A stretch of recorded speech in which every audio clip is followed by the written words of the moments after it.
Idan ba a manta ba dai, a ranar 21 ga watan Disambar 2023, kwamishinan 'yan sanda na jihar Kano CP Muhammad Usainu Gumel ya ba da umarnin kama wata mai suna Hafsat Sirajo, 'yar shekaru 24 da ake zargi da hallaka wani Nafi'u Hafizu.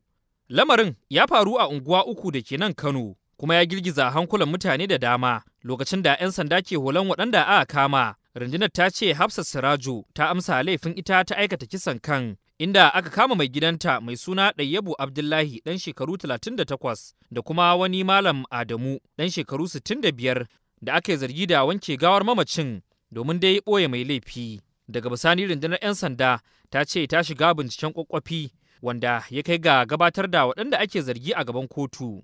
An kuma gurfanar da wadda ake zargi a gaban kotun majistiri mai lamba 37 ƙarƙashin jagorancin mai shari'a Hadiza Abdurrahman, inda aka fara sauraron ƙarar da 'yan sanda suka gabatar, kuma 'yan sanda sun shigar da ƙarar matar Hafsat Sirajo wadda aka zarga da laifin yunkurin kashe kanta da kuma laifin yunkurin kisan kai. Wasu majiyoyi sun tabbatar da cewar Hafsat Sirajo ta musanta kisan kan, saɓanin yadda ta faɗa a lokacin da take bayani a hannun 'yan sanda. Wannan al'amari dai na cikin manya-manyan labarai da suka girgiza hankulan jama'a, duba da bayanai masu cin karo da juna da suke ta fitowa dangane da alakar mamacin da kuma wadda ake zargi da aikata kisan kan. To sai dai kotun ta sanya ranar 2 ga watan 1 na shekarar 2024 da muke ciki domin a dawo a ci gaba da sauraron karar, kuma ta umarci a tsare wadda ake zargi da kuma mutum 2 a gidan yari. A nan kuma an yi jana'izar tsohon kakakin majalisar tarayya na ƙasar nan Gali Umar na Abba. Ɗaruruwan mutane ne suka samu halartar jana'izar wadda aka gudanar a fadar sarkin Kano. Jihar Kano ta yi cikar kwari a yammacin yau Laraba, biyo bayan sanarwar da aka tashi da ita da sanyin safiya na rasuwar Gali Umar na Abba. Manya-manyan 'yan siyasa ne da jagorori na arewacin Najeriya suka halarci jana'izar, kama daga mataimakin shugaban ƙasa Kashim da mataimakin shugaban majalisar dattawa Barau Jibril da gwamnan Kano injiniya Abba Kabir Yusuf da mataimakin shi Comrade Aminu Abdulsalam, sai kuma tsohon gwamnan Kano kuma tsohon ɗan takarar shugaban ƙasa injiniya Rabi'u Musa Kwankwaso wanda ya halarci jana'izar, da kuma tsohon gwamnan Kano Sanata Ibrahim Shekarau.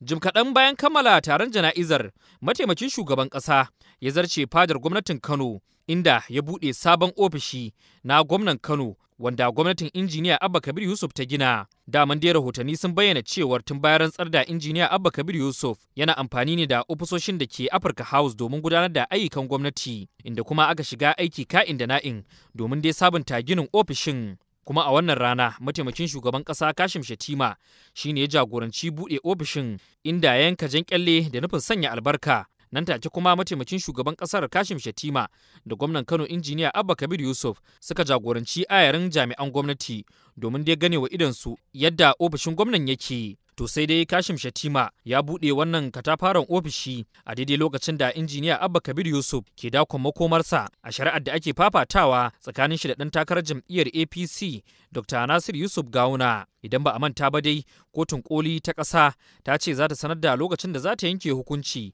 dangane da shari'ar zaben gwamnan Kano.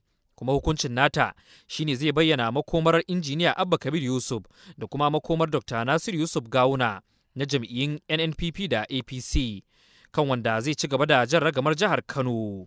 A wani labarin kuma, gwamnatin jihar Ondo ta fitar da sanarwa kan rasuwar gwamna Rotimi Akeredolu, wanda ta siffanta rasuwar tashi a matsayin babban abin takaici. Sanarwar da kwamishinan yaɗa labaran jihar Bamidele Ademola Olateju ta tabbatar da cewa Akeredolu ya rasu lokacin da yake jinya a ƙasar Jamus sanadin cutar kansar mafitsara wadda ya yi fama da ita. Ya ce an kai wasiƙa ga shugaban ƙasa Tinubu don sanar da shi a hukumance game da labarin mai ɗaga hankali.